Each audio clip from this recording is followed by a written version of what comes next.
Vamos a hablar con Joaquín Sánchez Mariño, que es licenciado en Comunicación Social, publica crónicas en diferentes medios de América Latina y España, hace coberturas audiovisuales en sus redes sociales. Fue corresponsal en la guerra de Ucrania y se especializa en trabajo en territorio en situaciones de conflicto.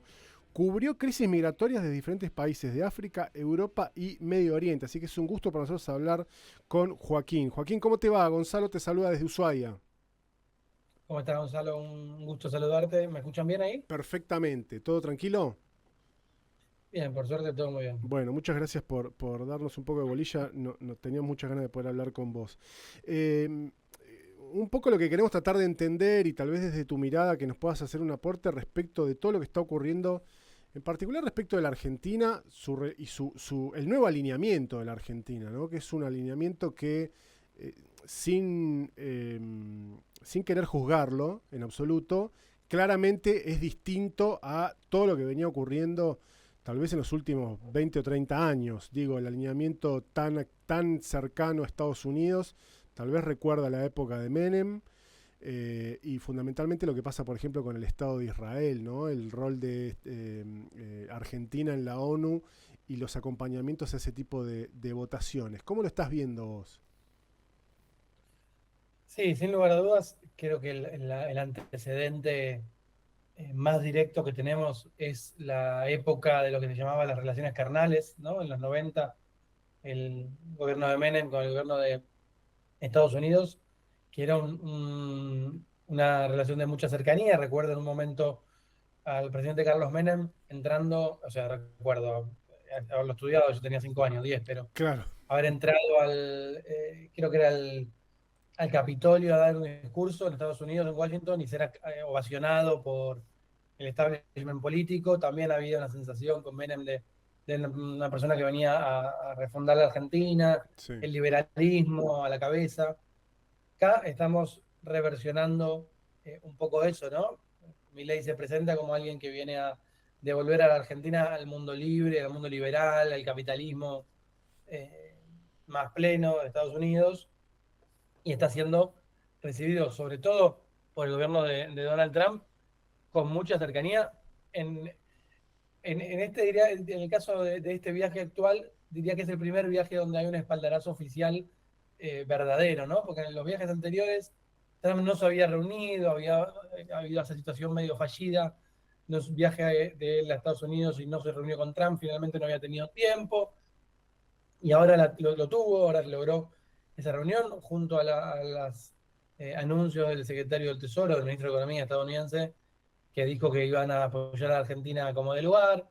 Hay evidentemente un momento de un alineamiento automático también, por otro lado, Ujú. que es lo que se ve en las votaciones internacionales, que es un poco no podría decir el costo, pero es un poco la estrategia, ¿no? O sea, Argentina demuestra que está permanentemente haciendo gestos para ser como el mejor alumno de Estados Unidos. Por eso, de repente, en votaciones, una de las más llamativas fue una votación en Naciones Unidas, cuando se votó, me acuerdo, creo que era por, si te dijera mayo, una moción para condenar la invasión rusa. Estados Unidos votó en contra, porque en ese momento se había peleado Trump con Zelensky, Sí, y Argentina votó en contra. Y cuando unos meses atrás Milei había recibido a Zelensky como y eran héroe, como claro. amigos.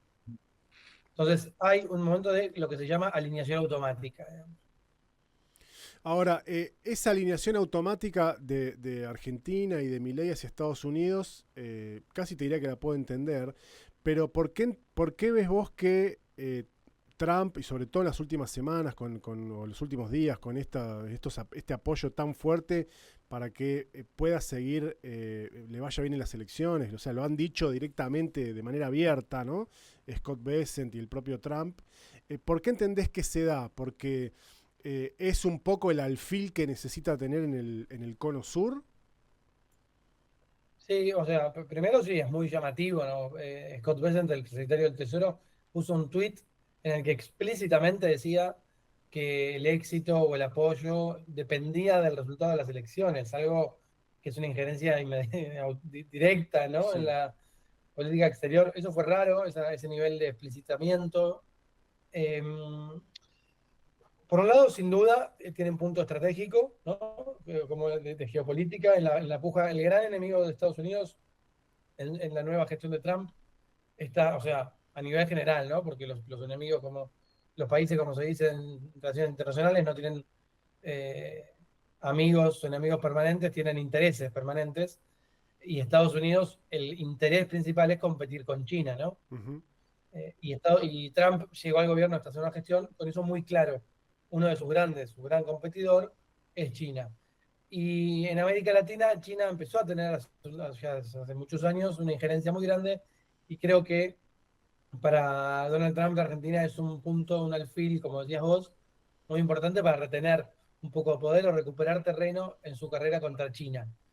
China ganó muchísimo terreno, más del que me parece del que se dieron cuenta, y Argentina, bueno, obviamente es un país muy importante de la región, diría el segundo país más importante después de Brasil, Claro. y sí, para mí tiene que ver 100% en su carrera contra China, más allá de que también pueda haber algún componente ideológico, algún componente de afinidad, de este movimiento anti-woke, ¿no? De la batalla cultural. Eso también debe influir, pero 100% creo que es una cuestión de la lucha contra China, ¿no? Ujú. Ahora, ¿no es también sí, una iniciativa, la de Trump, que tiene más que ver con eh, tratar de establecer un límite en el retroceso? Es decir, tratar de volver a la dinámica de América para los americanos, pero como una forma de plantar una especie, de poner una especie de cerco para tratar de contener, porque el avance chino no parece detenerse. Y cuando uno ve no solamente a China, sino Asia en general, ¿no? O sea, ves India que ya superó en cantidad de habitantes a China, ves lo que ocurre también con Corea del Sur, Corea del Norte, la alianza de China con Rusia. No hay una cosa de querer, eh, eh, por lo menos decir, bueno, hasta acá te dejo avanzar porque yo más no puedo. Hay algo de, lo hablaba hace un tiempo con Fabián Calle, que es un analista internacional muy interesante, y él decía que Estados Unidos, evidentemente en su campaña por recuperar protagonismo global, ¿no? Porque está siendo un poco denostado últimamente, o nadie toma del todo en serio a Estados Unidos, sobre todo por los últimos gobiernos, que Estados Unidos amenaza, pero como siempre está siendo criticado, nunca termina de ejecutar las amenazas. Trump tiene que recuperar un poco de esa credibilidad o ese puño que los países del mundo vuelvan a temer un poco a Estados Unidos. Sí. Y Fabián Calle me decía, evidentemente su órbita de influencia directa es América, como bien decías, América para los americanos. Si Estados Unidos no logra ser el patrón absoluto en América, en toda América, ¿cómo puede pretender expandirse al mundo? Así que sí creo que su primera pata es reforzar el continente, el propio, ¿no?, eje donde tienen una influencia directa, para después poder, eh, sí, ir a dar batallas un poquito más lejanas. Pero si uno mira las primeras medidas de Trump en Panamá, presionando a Panamá, diciéndole por el canal de Panamá, vamos a recuperar el canal de Panamá, que es por donde pasa mucho el comercio mundial, sin tener que hacer toda la vuelta hacia abajo, ¿no? Hacia abajo y pasar por abajo a Argentina, Claro. pasan directamente por Centroamérica y se ahorran días de navegación, semanas de navegación de combustible. El canal de Panamá es un canal artificial hecho por Estados Unidos, Ujú. eh, que tuvo control hasta cierto año, después se lo dio a Panamá, y Trump salió a decir, vamos a recuperar el control del canal de Panamá si no detienen la influencia china. Directamente lo que le decía Trump es que si construimos esto para que China saque ventaja, esto no funciona. Bueno, Panamá empezó a mover un poco las medidas, aranceles y demás para devolverle el crédito a Estados Unidos. En Venezuela está claramente Estados Unidos con una campaña de hostigamiento grande a Maduro, no solo porque Maduro es un usurpador del poder y porque es una dictadura, sino sobre todo porque es una órbita de influencia muy grande donde opera Irán, donde opera Rusia y donde opera de manera un poquito más indirecta China. Entonces también Venezuela es otro mojón fundamental, mientras que México empieza a, ¿no? La discusión con México es un poquito diferente, que es un socio comercial muy importante, pero bueno, el cambio del Golfo de México le puso Golfo de América, empieza a tratar de pisar fuerte y ahora a quien le está tratando de doblar la mano es a Brasil, que Claro. es obviamente el contrincante más duro. por el peso específico que tiene Brasil y porque Lula es ¿viste? Un viejo lobo de mar que no se deja doblegar fácil. Claro. Y Brasil creo que es el gran desafío que tiene Donald Trump, pero sin duda, como decís vos, primero América y después veremos hacia dónde continúa la batalla, ¿no? Claro. Ahora, la otra vez escuchaba a algún analista que decía Brasil, más allá de los posicionamientos ideológicos, más allá de incluso el primer Lula, Dilma, más o menos hay 100, 120 años de buenas relaciones con Estados Unidos, a tal punto que Brasil incluso en la Segunda Guerra Mundial mandó soldados y barcos digamos, para bancar o apoyar a Estados Unidos, es decir, a los aliados. Esto que está pasando ahora, decía este analista, que ahora se me fue el nombre, es muy novedoso para los brasileros. En medio como que los propios brasileros no saben bien cómo reaccionar, porque históricamente tuvo una vinculación bastante pragmática. ¿Tendrá que ver con esta metodología de Trump de golpear y después sentarse a negociar? Es posible, la verdad es que sí, los que estudian Brasil, los que hablan, los que saben de Brasil, dicen siempre que Brasil tiene una de las eh, casas diplomáticas más profesionales, Sí, que el cuerpo diplomático brasileño es muy profesional, muy capacitado, y eso obviamente permite que las relaciones con los países tengan una fluidez al margen de los gobiernos de turno. Y sí es cierto que Brasil siempre ha tenido un vínculo muy profundo con Estados Unidos. Eh, y obviamente acá lo que enturbia un poco la cuestión es este clivaje Lula-Bolsonaro y la cercanía de Trump con Bolsonaro, la manera que tiene Trump de querer apoyar a Bolsonaro hace que sea todo mucho más, eh, a ver, rasposo sí. en el vínculo con el país. De todas formas, me parece que puede ser, me parece que las lealtades de Trump son muy pragmáticas. Él finalmente también es un pragmático que pone por delante sus intereses, o creamos los intereses de Estados Unidos. Entonces, finalmente, yo creo que sí, siempre se va a presentar a negociar. Eh, Hay que ver si Lula no se embarca en una batalla ideológica. Yo no lo creo, pero sí, debe tener que ver con este método de Trump de pegar y sentarse a la mesa desde un lugar de fortaleza, ¿no? Ujú. Volviendo un poco a la Argentina y en particular a la provincia de la que nosotros hacemos desde la que nosotros hacemos este programa, ¿no? Que es Tierra del Fuego.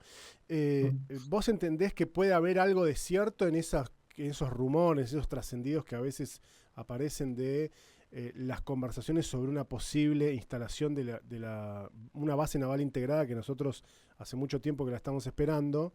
Es una obra importante además para cambiar la dinámica propia de la ciudad de Ushuaia, porque la base naval actual está en el medio de la ciudad, eh, pero que se haga con algún tipo de vinculación o de asociación con Estados Unidos. ¿Algo de eso puede ser cierto? A ver, la jefa y ahora el jefe del Comando Sur, que es como el general de Estados Unidos que se encarga de la región, eh, ha ido, bueno, creo que la generala Richardson, antes de irse Sí, de su cargo, porque ahora dejó el cargo y cambió el general, visitó Tierra del Fuego, si sí, no me equivoco, sí, eh, hablando de la posición estratégica, obviamente por la Antártida al lado y por la posición importante que tiene geopolítica, por lo cual, y de hecho revivó este proyecto de la base conjunta, no me parecería extraño, no me parece tampoco que pueda suceder en este primer mandato. Me parece que es algo, un tipo de plan que necesita de un poco más de cuerda por delante, necesita un poco más de asentamiento del proyecto para poder hacer eso con el suficiente o aval político o fortaleza política para que eso no le genere más ruido que beneficios. De todas formas, eh, no me parece que es descabellado que Estados Unidos en este plan de apoyo, si continúan, ¿no? El gobierno, si, como dice Besant, si ganan las elecciones de Milei claro. y ven que hay un proyecto que puede durar un mandato más, que baje con algunas eh, operaciones más fuertes. No me parecería extraño, pero creo que, insisto, que no puede darse en un contexto de incertidumbre política. Por eso me parece que están apostando fuerte a eso, ¿no? Ujú. ¿Y te parece o no descabellado que la Argentina pueda llegar a sumarse a la OTAN, que también en algún momento se habló de eso? Argentina lo que presentó fue una moción para ser socio global de la OTAN, Sí, eh, que es una asociación satélite. Lo fuimos con Menem. Es una manera de, es como decir, somos socios del club no adherentes, por claro, decirlo de algún modo. sí, Como no participás, no contás con ni con las obligaciones ni con los beneficios de los distintos artículos, sobre todo el artículo 4 y el artículo 5. El artículo 5 es el de la defensa conjunta. Si un miembro de la OTAN es atacado, todos los otros miembros se ven obligados a defender. No, eso no lo veo, no lo veo posible que Argentina participe de la OTAN, sobre todo porque también está Reino Unido y habría un conflicto de intereses. Ser socio global no es para nada extraño, trae algunos beneficios como entrenamientos conjuntos en protocolos de defensa, como participación de algunas conversaciones, intercambio de inteligencia, de información, pero no es algo eh, tan relevante. Yo creo que es más una especie de señal de que Argentina participa de conversaciones desde un lugar de un poquito más de relevancia o más atendido que en otros momentos que fue más claro. relegado. Pero ¿no debilita Eh, un poco la posición argentina respecto de Malvinas? Ser socio global creo que no, insisto, porque es más bien a ver, eh, es una, digamos que te dejan ir de oyente a la universidad, digamos. Te dejan escuchar un poco, pero no puedes rendir examen. Entonces realmente no hay una cosa vinculante. Si Argentina fuera miembro de la OTAN ya sería otro problema, ¿no? Eh, Ser socio global no, porque insisto que no hay no me parece, ¿no? Por ahí algún analista lo ve distinto. A mí me da la impresión que no termina de influir eh, esto, que es más que nada un pequeño aval. Ujú. Eh, Joaquín, bueno, vos has cubierto distintos conflictos, uno de esos tiene que ver con Rusia y con Ucrania, está lo que está pasando en Medio Oriente también, donde el Estado de Israel está no solamente con la cuestión particular de Gaza y Palestina, sino también que de vez en cuando, bueno, se tiraron un par de misiles con Irán, hay mucha tensión en Medio Oriente. Sé también, porque lo sigo con mucha atención, casi me parece algo muy setentista, que hay algunos países africanos que están teniendo un par de revoluciones nacionalistas, por decirlo de alguna manera.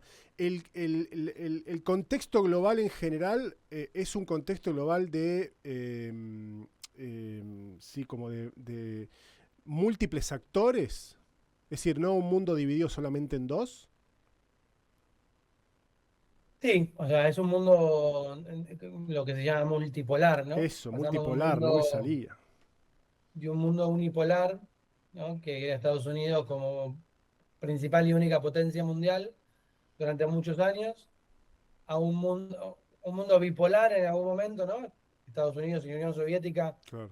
disputándose durante la Guerra Fría a ver cuál era el patrón del mundo.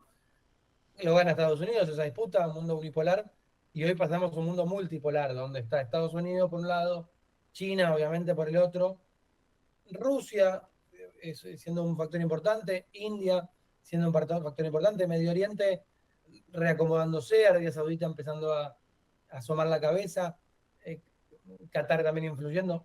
Es un mundo con múltiples actores donde vemos, por ejemplo, en los 70 no podíamos imaginar a Qatar influyendo en una guerra en un tercer país, ¿no? O podría ser entre Israel y Hamas, o metiendo la cola en Sudán. Ujú. Hoy vemos que países que antes eran más marginales tienen guerras proxy, de algún modo, ¿no? Sí, Guerras subsidiarias.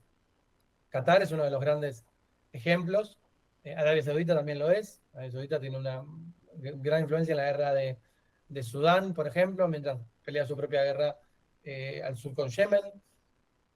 Qatar participa de las guerras de algún modo, Israel con Yemen, Israel con Hamas, mientras Irán participaba, está muy debilitado, ¿no? En Hezbollah, claro. y también Irán participaba de algún modo en Venezuela y está implicado en los atentados en la Argentina.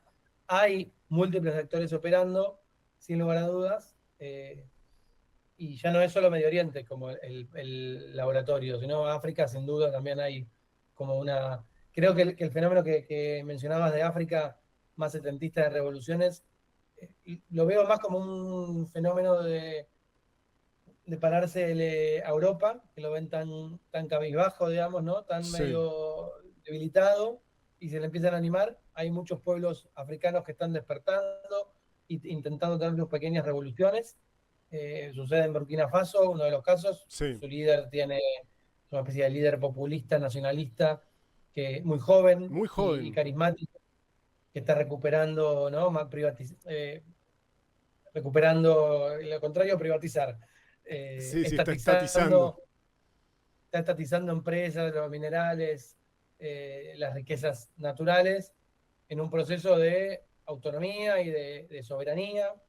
También en Senegal se dio una pequeña revolución, ahora un poquito aplacada. En Ghana está en un proceso de crecimiento importante. Hay países que están empezando a tratar de tener una especie de voz propia, y es interesante cómo lo que está sucediendo. Claro, me imagino que la complejidad también de, bueno, uno a veces piensa tal vez alinearse mucho con un solo país, sea el que sea, ¿no? Sea Estados Unidos, sea China o el que fuera, no sería lo más recomendable, sobre todo por la tradición diplomática que tiene la Argentina. Me parece que históricamente siempre la neutralidad y el diálogo en general con todas las naciones fue lo que caracterizó a la Argentina en la mayoría de los momentos históricos, por lo menos sobre todo del siglo XX, y hoy eso está mucho más puesto en cuestión, ¿no? Sí, estábamos acostumbrados en Argentina a estar un poco a salvo o al margen de ciertas discusiones globales por no tener un alineamiento tan fuerte, ¿no? Como por Ujú. ejemplo en el conflicto Israel-Palestina, Israel-Irán.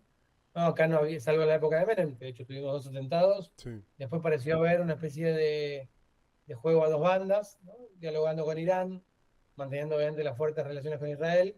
Ahora, Milei hizo un cambio en su política exterior muy drástico, ¿no? Donde su alineamiento es muy directamente, es más papista que el Papa, su alineamiento a Israel es más fuerte que el que tiene el propio Trump.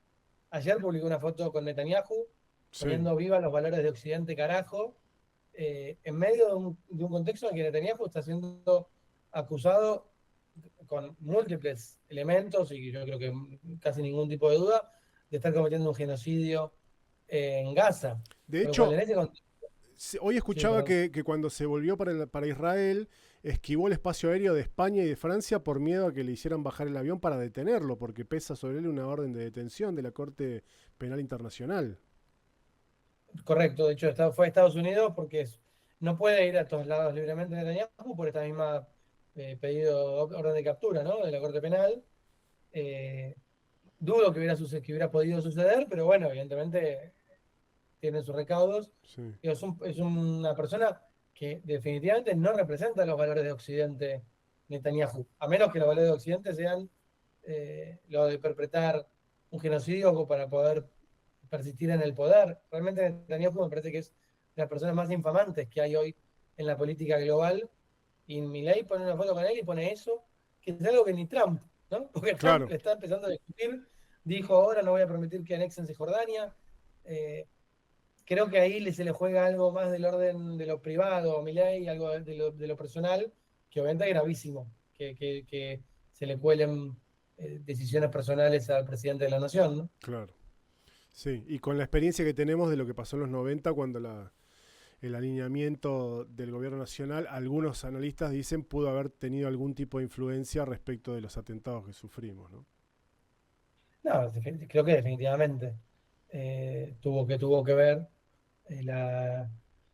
más allá de la trastienda y de algunas discusiones que se habla sobre la venta de uranio, que Sí, suspendió Menem y demás, que son una trastienda más compleja, definitivamente tuvo que ver con nuestra cercanía inmediata a Estados Unidos. Eh, Obviamente la estrategia de Milei de alinearse a Estados Unidos tiene que ver, supongo yo, bueno, también lo dice él, con una cuestión económica, con una cuestión de salir adelante. Eh, sí, no parecería lo más prudente, eh, pero entiendo que su lógica tiene una agenda política y algún tipo de estrategia de gobierno que, bueno, no puede no compartir, pero hay que ver cómo sale, ¿no? claro. Finalmente. Habrá que ver cómo sale. Joaquín, gracias por este tiempo. Muchas gracias. Por favor, a vos, un gustazo. Que esté Fuerte muy bien. abrazo. Igualmente, hasta luego. Joaquín Sánchez Mariño, periodista especializado en economía, es licenciado en comunicación social, publica crónicas en diferentes medios de América Latina y España. Tiene un Instagram muy interesante para que lo puedan seguir, para seguir justamente los distintos acontecimientos y coberturas que él hace respecto de cuestiones que pasan en este mundo. Es fácil, es Joaquín Sánchez M, justamente de Joaquín Sánchez Mariño, lo encuentran en Instagram, tiene muchísimos seguidores y bueno, hace justamente periodismo sobre el mundo y desde el mundo, coberturas en territorio y algunos textos porque sí, dice su biografía en su perfil de Instagram.